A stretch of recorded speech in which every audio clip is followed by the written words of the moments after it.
Spring versus summer, which season had the edge in La Jolla? Well, the answer is it depends. So overall, yes, we actually did have more activity in the summertime. We had 73 net pendings and 93 gross. So that means 20 pendings dropped out. Okay, so the success rate was 78.5% roughly. Out of those 73 net pendings, 33 homes did not even have to reduce in order to go pending. So that's roughly 45% of them. As you can see on the graph, actually, we had a lot of higher end homes going pending in the $9 million plus range successfully. And please note, these are based off the latest list prices, not the pending amounts, okay? Because not all the homes in the sample from spring to summer have sold yet. So we need to stay consistent. By contrast, in the spring, we had 58 net pendings and 66 gross, which is going to be a success rate of roughly 88%, which is higher than the summertime. And out of those 58 net pendings, 44 did not even have to reduce in order to go pending, which is roughly 76% of them. So 3/4 of the homes in the spring did not even have to reduce in order to go under contract. And as you can see on the graph, we don't even have any successful $9 million plus pendings for this time frame in the spring because the two homes that went under contract, they were unsuccessful.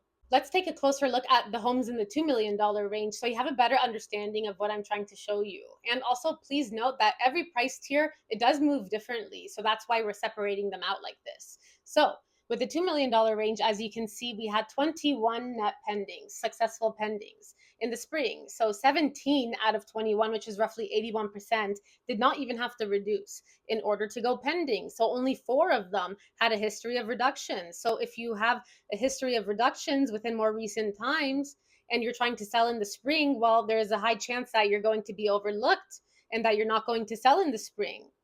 And then if we compare that to the summer, we had 19 so far total net pendings, and 10 of them did not have to reduce in order to go pending, and 9 of them had a history of at least one price reduction. So what does that show you? Well, timing matters, seasonality matters. So in the spring, the sellers who were newer listings to market that priced sharply, they had the leverage. And again, this is not applying to the $9 million plus range. The buyers in the spring, they had more competition, yes. They also had less homes to choose from, yes. There was a higher sense of urgency, though, a much higher sense of urgency. $9 million plus, your time was not in the spring on market. Your time was in the summertime. That is your time. Because again, the homes that went pending in the spring were unsuccessful. The buyers for the $9 million plus range were waiting. They were waiting on the sidelines until the home was in a price, was listed at a list price that was attractive enough for them to actually come and take a bite. So if this pattern repeats next year, then we have our answer. If you're a seller in the $9 million plus range, do not list in spring. Absolutely not, unless you want to sell off market. Because there's no reason for you to list when we understand that the buyers are not biting. They're not. If they are starting to bite in the summertime, that is when you should come onto market, because you don't want to risk overexposing yourself to the market when we already know the buyers aren't even coming.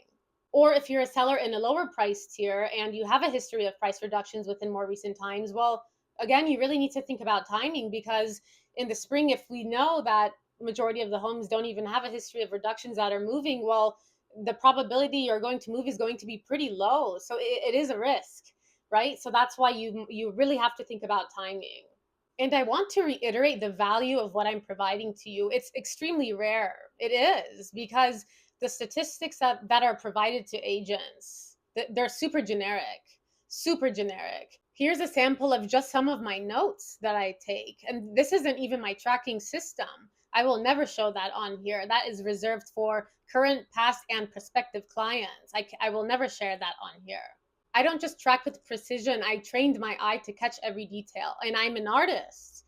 For example, this is a piece that I made quite a few years ago. It's an older piece, but I really do love it. It's one of my favorites.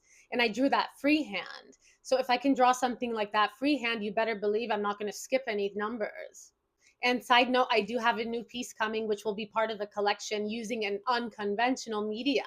So this is a clue. If I'm the only person in La Jolla with the key to the vault to this level of insight, you can only imagine how I'm going to negotiate on your behalf.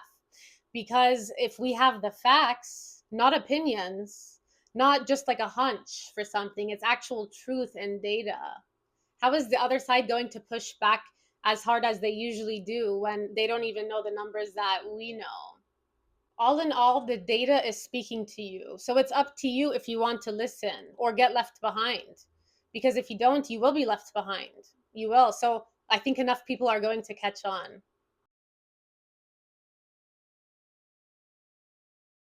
And again, I'm Tara Ravanbach, your La Jolla Native insider and market analyst. Thank you for watching.